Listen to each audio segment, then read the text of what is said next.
درود پاک کب کب کہاں کہاں اور کیسے کیسے کام آتا ہے۔ ایک بہت ہی خوبصورت واقعہ، بڑا ایمان افروز واقعہ ہے جو میں آپ کے سامنے پیش کرتا ہوں۔ ایک دوست نے اپنے ایک دوسرے دوست کو قرض دیا، اور جب اس نے قرض دیا تو وہ قرض ایک بڑی اماؤنٹ تھی، 3000 دینار۔ وہ ٹائم آ گیا جب اس ٹائم وہ قرض لینے کے لیے اپنے دوست کے پاس گیا کہ بھائی مجھے میرے پیسے واپس دو، تو اس نے کہا کہ پیسے تو نہیں ہے میرے پاس، میں کولیپس ہو گیا ہوں، بزنس اب میرا ختم ہو گیا ہے، میں تمہاری رقم نہیں دے سکتا۔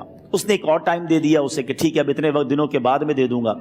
وہ ٹائم بھی گزر گیا، اور جب وہ ٹائم بھی گزر گیا تو اس کے بعد اس دوست نے کہا کہ اب تو پیسے دے دو بھائی، میرا ٹائم پورا ہو گیا ہے۔ پھر نہ دے سکا ٹائم۔ آخر کار معاملہ جو ہے وہ کورٹ میں چلا گیا، قاضی کے پاس چلا گیا۔ اب قاضی نے جس کو پیسے دینے تھے اس کو بلایا اور کہا کہ بھائی آپ کو اس کے پیسے دینے ہیں؟ کہتا ہے ہاں پیسے تو دینے ہیں۔ تو کہا پھر دیتے کیوں نہیں ہو؟ کہا پیسے ہیں ہی نہیں، کاروبار ہی ختم ہو گیا ہے، قرضہ تو لیا تھا، اب میرے پاس بچا ہی کچھ نہیں ہے۔ تو کہا اچھا اب یہ بتاؤ کہ کب دو گے، کیسے دو گے؟ اس نے کہا بس میرے پاس پیسے ہی نہیں ہیں۔ تو کہا اب تمہارے پاس 30 دن کا ٹائم ہے، 30 ڈیز میں یا تو اس کے پیسے لوٹا دو یا 30 دن کے بعد تمہیں قید کر دیا جائے گا۔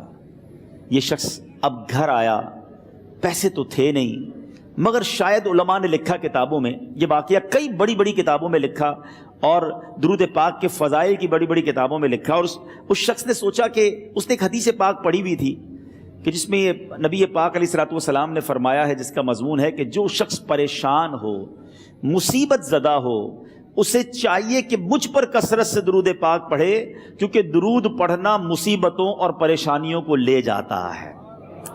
اب اس عاشق رسول نے سوچا اور تو کچھ ہے نہیں، اب میں درود پاک پڑھنا شروع کرتا ہوں۔ صبح سے لے کر شام تک وہ درود پاک پڑھنے لگ گیا۔ 27 دن گزر گئے، only 3 days left، 3 دن باقی تھے قاضی کے پاس جانے میں۔ 27 دن گزر گئے درود پڑھتے پڑھتے۔ جب 28ویں رات آئی تو آنکھیں تو بند ہوئیں، مگر خواب میں اسے ایک آواز آئی، گھبراؤ نہیں، تمہارا قرضہ ادا کر دیا جائے گا، تمہارا مسئلہ سالو ہو جائے گا۔ صبح اٹھتا ہے، درود پاک پڑھ رہا ہے، مگر کہتا ہے یہ آواز سے تو مسئلہ حل نہیں ہوگا، پیغام کیا ہے اسے سمجھ نہ آیا۔ 28واں دن گزر گیا، 29ویں رات آ گئی، مگر اب آنکھیں بند ہوئیں اور قسمت جاگ اٹھی۔ نبی پاک صاحب لولاک صلی اللہ تعالیٰ علیہ وسلم خواب میں تشریف لائے، اور پیارے آقا صلی اللہ تعالیٰ علیہ وسلم نے فرمایا گھبراؤ نہیں، علی بن عیسیٰ وزیر کے پاس جاؤ، وہ تمہارا قرضہ ادا کر دے گا۔ اب یہ عاشق رسول صبح اٹھا تو ویری فریش، حشاش بشاش کہ اب تو کام ہو گیا، نبی پاک نے خواب میں آ کر بشارت دی ہے۔ مگر پھر ذہن میں سوال آیا کہ علی بن عیسیٰ کے پاس جاؤں گا تو ثبوت کیا ہے، پروف کیا ہوگا؟ میں جا کر اس کو کہوں گا کہ میرا قرضہ دے دو تو ایسے تو قرضہ نہیں دے دینا، اور میں نے اس کو کہا کہ مجھے نبی پاک نے خواب میں کہا ہے، اور اس نے اگر مجھ سے کوئی نشانی مانگی تو میں نشانی کیا دوں گا؟ آخری دن تھا، 29واں دن تھا، وہ بھی درود پڑھتے پڑھتے گزر گیا۔ 30th نائٹ آ گئی، صبح وہ دن ہے جب عدالت میں جانا ہے۔ اب اس رات پھر نبی پاک علیہ الصلوۃ والسلام خواب میں تشریف لائے، اور آقا علیہ الصلوۃ والسلام نے فرمایا کہ علی بن عیسیٰ وزیر کے پاس جاؤ، وہ تمہارا قرض ادا کر دے گا۔ کہ حضور چلا تو جاؤں گا، لیکن اگر وزیر نے مجھ سے کوئی نشانی طلب کی تو میں کیا جواب دوں گا؟ پیارے آقا علیہ الصلوۃ والسلام نے کمال کا ارشاد فرمایا کہ علی بن عیسیٰ سے کہنا کہ تم روزانہ فجر کی نماز کے بعد 5000 بار درود پاک پڑھتے ہو، یہ راز فقط تم جانتے ہو اور تمہارا رب جانتا ہے۔ اب یہ جب صبح اٹھا تو ایک نشانی بھی مل چکی تھی۔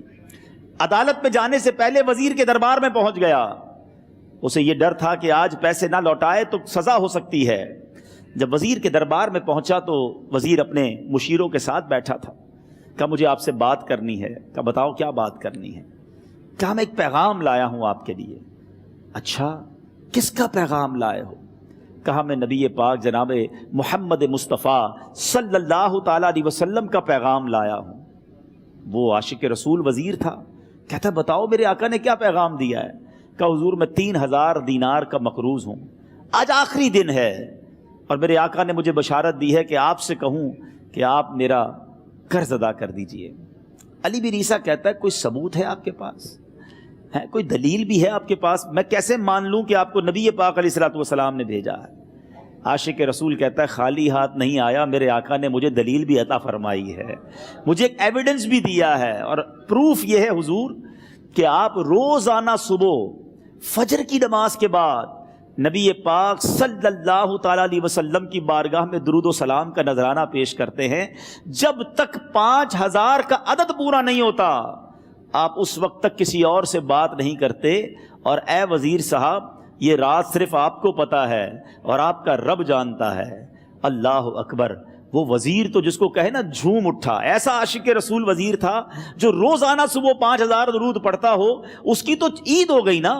وہ کہتا ہے مرحبا یا رسول اللہ، میرے آقا نے میرے درود قبول کر لیے، اس سے بڑھ کر میرے لیے سعادت کیا ہوگی۔ اب یہ وزیر اپنی سیٹ سے اٹھتا ہے، اپنے کمرے میں جاتا ہے، تھوڑی دیر بعد واپس آ کر اس عاشق رسول کے ہاتھ میں 3000 دینار رکھ کر کہتا ہے حضور پہلے 3000 دینار تو نبی پاک کا حکم کی میں ادب سے بجا لاتا ہوں، میرے آقا نے جو حکم فرمایا یہ 3000 دینار آپ کو پیش کرتا ہوں، حضور ایک اور 3000 دینار لیجئے۔ میرے گھر آپ آئے، اتنی اچھی خبر سنائی، آپ نے قدم رنجا فرمایا، یہ 3000 اس کا نذرانہ ہے، اور ایسا کیجئے 3000 اور لیجئے، اس سے اپنے بچوں کے لیے کچھ چھوٹا موٹا کام شروع کیجئے، اور ایک وعدہ کر کے جائیے آج کے بعد زندگی میں آپ کو جب بھی کوئی کام پڑے میں آپ کا بھائی ہوں، مجھے یہ خدمت کا موقع دیجئے گا۔